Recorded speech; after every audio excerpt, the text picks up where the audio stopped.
सभी को जय हिंद दोस्तों, आप सभी का हार्दिक स्वागत है। तो आज हम आपके लिए एक इंटरेस्टिंग और एक बहुत ही दमदार वीडियो लेकर आए जिसमें आप देखेंगे दो पाकिस्तानी पत्रकारों को। एक तरफ आप देखेंगे आरजू काज़मी को जो कि कमर चीमा के चालाक सवालों का दमदार और बेबाक अंदाज से जवाब देंगी और खासकर भारत के मुद्दे पे कमर चीमा को एक्सपोज करेंगी। तो ये वीडियो काफी इंटरेस्टिंग होगी, आपको बहुत कुछ जानने को मिलेगा और मजा आएगा। तो इसे अंत तक देखें और चैनल पे नहीं है तो चैनल को सब्सक्राइब कर दें। तो चलिए पहले इस वीडियो को देखते हैं और अंत में इसके बारे में बात करेंगे। जय हिंद, जय भारत। तो मुझे सिर्फ इतना बता दीजिए चीमा साहब, आप बहुत पढ़े लिखे इंसान हैं कि हम एफएटीएफ में 4 बार क्या करने के लिए गए थे? हमने क्या किया था जो हमें एफएटीएफ वालों ने पकड़ के ग्रे लिस्ट में डाल दिया और फिर हम हाथ पांव जोड़कर और किसी तरीके से बाहर आए? उसकी क्या वजह है? एफएटीएफ में भारत क्यों नहीं गया? अगर भारत टेररिज्म कर रहा है या बलूचिस्तान में कुछ कर रहा है तो भारत को हम एफएटीएफ में क्यों नहीं ले जा सके? और 4 बार हम क्यों गए हैं? वो तो बार बार कहते रहे कि जी आप इसको हाफिज सईद को दे दीजिए, कभी मसूद अजहर का नाम लिया, कभी सैयद सलाउद्दीन का, जो यहाँ पर लोगों को हमारे लोग उठकर कहते हैं, इंडियन टीवी पे जाके भी कहते हैं कि जी वो तो हमारे हीरो हैं। अब ऐसे लोगों को अगर आप अपना हीरो बनाएंगे, आपने एक माइंडसेट जो ये तैयार कर रखा है, तो जाहिर है फिर उनके पास क्या चॉइस रह जाएगी? चले इस बार को आप कह सकते हैं कि उन्होंने जी प्रॉपर सबूत नहीं दिए, लेकिन जब वो सबूत देते रहे और अभी भी उनके कई लोग क्लेम करते हैं कि जी हमने सबूत दिए हैं। अब उनके आगे कई जो पैनलिस्ट हैं, कई जो यूट्यूबर्स हैं, कई मीडिया के लोग कहते हैं जी हमने दिए, लेकिन चले अगर उनकी बात को हम रिजेक्ट कर भी दें, पहले कौन सा हमने एक्शन कर लिया? पहले कौन सा हमने कहा? हम तो कहते हैं नहीं जी, हम तो मतलब अगर कोई हमारे ऊपर अटैक करे तो वो टेररिस्ट है, और अगर किसी दूसरे पे करे तो हम कहते हैं ये तो फ्रीडम फाइटर है। हमें फ्रीडम फाइटर और टेररिस्ट अपने लिए कुछ और चाहिए, दूसरे के लिए कुछ और चाहिए। तो ये अगर किसी टेररिस्ट के घर पे अटैक करेंगे तो वहां तो लेडीज भी होंगी, बच्चे भी होंगे, वो खाली आदमी तो नहीं रह रहे होंगे। तो अगर ये कहा जाए कि जी भारत ने अटैक किया तो वहां पे बच्चों की जान भी चली गई और औरतों की जान भी चली गई, तो जाहिर है वहां पे उनकी फैमिलीज थी, तो फैमिलीज में तो सभी होंगे। तो उस वक्त जब ये अटैक करते हैं तब कोई बात नहीं, तब चलो जी बड़ा जिहाद हो रहा है, हम तो इस्लाम की खिदमत कर रहे हैं। लेकिन अगर दूसरा पलट के जवाब दे, अगर उसी तरह का जवाब हमें दे, तो हम बहुत बुरा मना जाते हैं। ये चीज हमें टीटीपी और अफगानिस्तान के वक्त क्यों भूल जाती है सर?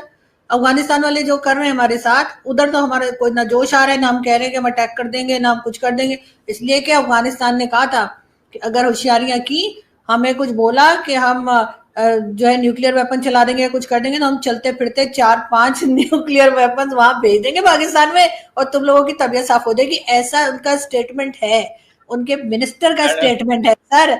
और उधर उधर जैसे कहते हैं ना, वहां पे हमारी हालत खराब हो जाती है और हम कहते हैं यार नहीं, तुम तो हमारे भाई हो, तुम तो कलमा पढ़ के सुनाना शुरू कर देते हैं, दोनों मुसलमान भाई भाई। हाँ, इधर क्योंकि काफिर है तो इनको आप हल्के में लेते हैं।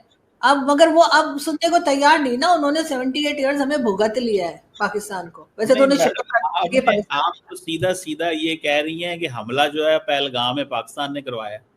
मैंने ये कब कहा है सर? आप तो मतलब जैसे कहते हैं, मुझे नहीं पता आप क्या टारगेट, मैंने ये नहीं कहा कि पाकिस्तान ने करवाया है। मैंने कहा आपने एक लफ्ज बोला, आपने भी लफ्ज बोला कि जब वहां पे हमला होता है तो वहां पे भी तो खवातीन पे होता है, तो जब यहाँ पे होगा या जब यहाँ पे वो करते हैं तो फिर आप कहते हैं कि जी खवातीन जो है वो इस्तेमाल नहीं। सर आप रिवाइंड करके देखिएगा सर, मुझे नहीं पता आपको किसने मेरी सुपारी दी है, क्योंकि कोई भी हो सकता है। तो मुझे सिर्फ इतना बता दीजिए चीमा साहब, आप बहुत पढ़े लिखे इंसान हैं कि हम एफएटीएफ में 4 बार क्या करने के लिए गए थे? हमने क्या किया था जो हमें एफएटीएफ वालों ने पकड़ के ग्रे लिस्ट में डाल दिया और फिर हम हाथ पांव जोड़कर और किसी तरीके से बाहर आए? उसकी क्या वजह है? एफएटीएफ में भारत क्यों नहीं गया? अगर भारत टेररिज्म कर रहा है या बलूचिस्तान में कुछ कर रहा है तो भारत को हम एफएटीएफ में क्यों नहीं ले जा सके?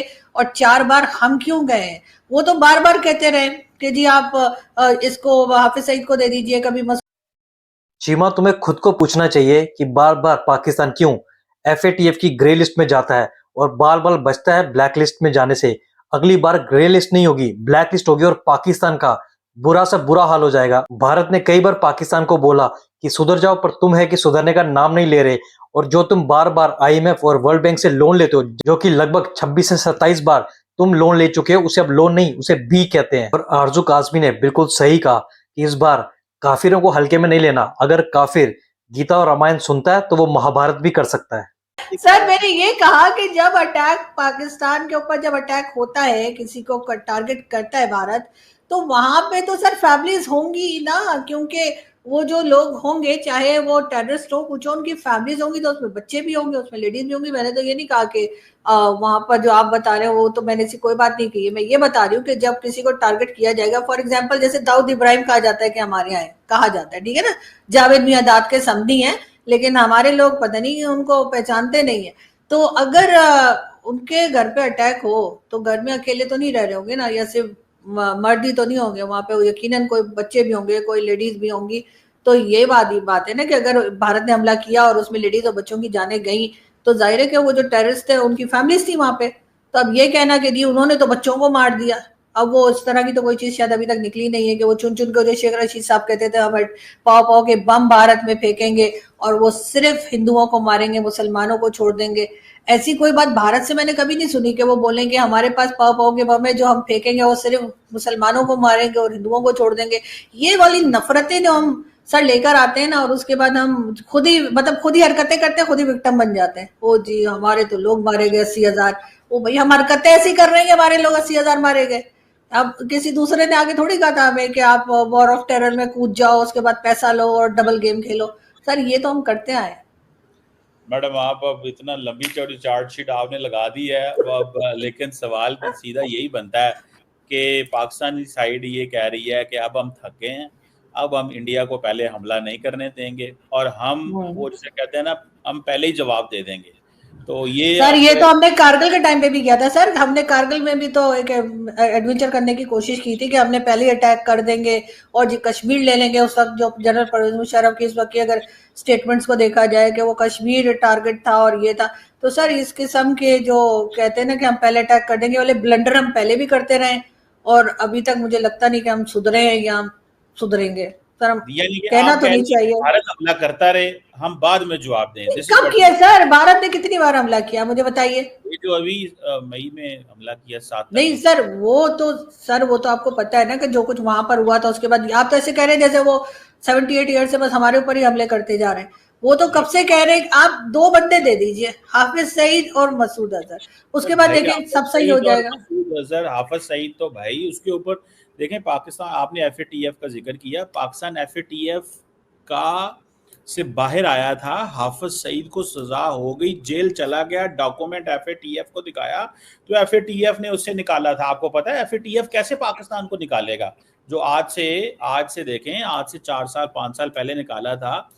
आप नहीं मानती ना हाफिज सईद को सजा हुई है, एफएटीएफ तो मान गई। आपकी कचहरी सख्त है, आपकी अदालत बड़ी सख्त है, आपकी अदालत में केस पेश करना और जीतना मुश्किल काम है। एफएटीएफ की अदालत में जाके केस पेश करना और वहां से आपने निकलना। उनको बताया सर कि वो हाउस अरेस्ट है? आपने तो बताया हाउस अरेस्ट का मतलब क्या होता है पाकिस्तान में, वो भी बताइए ना एफएटीएफ वालों को। वो तो बेचारे सीधे अंग्रेज जो है ना, वो ऐसे ही नहीं यहाँ से भाग गए थे सब कॉन्टिनेंट से, हम लोग टकरे थे उनको पाकिस्तानी। उस वक्त पाकिस्तान बनने की सोच रहे थे तो हम उन्हें टक्कर गए थे, तो अंग्रेजों ने कहा माफ करो भैया, और वो सिर्फ भाग गए यहाँ से।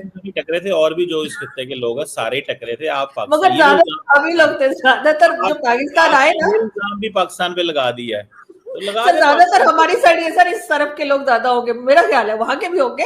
वहां भी हम बहुत सा पाकिस्तान एक भारत में छोड़ आए हैं, जो टाइम टू टाइम हमें नजर आता रहता है। लेकिन ये कि वो जो वो यहाँ कौन आ सा गए ना सर, पाकिस्तान है हम मैडम? वो सर कौन है सा ना वो अजीब अजीब से स्टेटमेंट्स वो भी देते हैं। एक मिनट चीमा, तुमने क्या कहा? इंडिया को हमला नहीं करने दोगे? मुझे एक बात बताओ, आज तक जितनी बार भी जंग शुरू हुई है तो किसकी आर्मी ने उसकी शुरुआत की थी? पाकिस्तानी आर्मी ने। और हारा कौन? पाकिस्तान। तो तुम कौन होते हो जो हमला नहीं करने दोगे? हमला हमेशा तुमने किया है और मुंह के बल गिरे हो। और अगर कहीं भारत ने इसकी शुरुआत की होती, अगर इंडिया ने पहले पाकिस्तान पे हमले किए होते, तो आज जिस मुल्क में तुम बैठे हो ना चीमा, उस मुल्क का नामो निशान भी नहीं होता। मैं तुम्हें एक बात बता दूं कि पाकिस्तान का सत्यानाश होना एकदम कंफर्म्ड है। ये जो तुम्हारे पाकिस्तानी जनरल जो बड़ी बड़ी स्टेटमेंट्स दे रहे हैं ना, इन सब की पतलूनें फिर उतरेंगी और ये फिर दुम दबा के भागेंगे। और मैं पाकिस्तान को बार बार चेतावनी दे रहा हूं कि ट्रंप के कंधे पे नाचना बंद करो। अमेरिका तुम्हें फिर से एक ऐसी लात लगाएगा कि तुम ना इधर के रहोगे ना उधर के। चीमा, तुम्हें आरजू ने भी समझाया ना कि इंडिया बहुत मार लगाता है, पिछवाड़ा लाल कर देता है चीमा। जैसे मुंह लाल है ना, वैसे पिछवाड़ा भी लाल हो जाएगा। बाकी 4 दिन की खुशी है चीमा, खुश हो जाओ यार। मैं हमेशा कहता हूँ कि पाकिस्तानी हमेशा एक ख्यालों और सपनों की दुनिया में रहते हैं। ये बात को खत्म करना चाहते हैं कि इन्होंने भारत के कुछ जहाज गिराए। अच्छा चलो, तुमने कुछ जहाज गिराए, उसके बदले में भारत ने तुम्हारे 6 जहाज गिराए, तुम्हारे 9 अड्डों पे तुम्हारे 12 बेस उड़ाए, तुम्हारे 100 से लेके 150 आतंकवादी मारे और तुम्हारा नूर खान एयरबेस पूरी तरह से तबाह कर दिया। फिर भी तुम्हें शर्म नहीं आती। यही फर्क होता है स्टैंडर्ड का। तो दोस्तों, आशा करता हूं वीडियो आपको काफी पसंद आएगी। वीडियो अगर आपको अच्छी लगी है तो इसे लाइक और शेयर जरूर कर दें और अपने विचार हमें कमेंट सेक्शन में लिखकर जरूर बताएं। और एक बार फिर चैनल पे नए हैं तो चैनल को सब्सक्राइब कर दें। जय हिंद, जय भारत।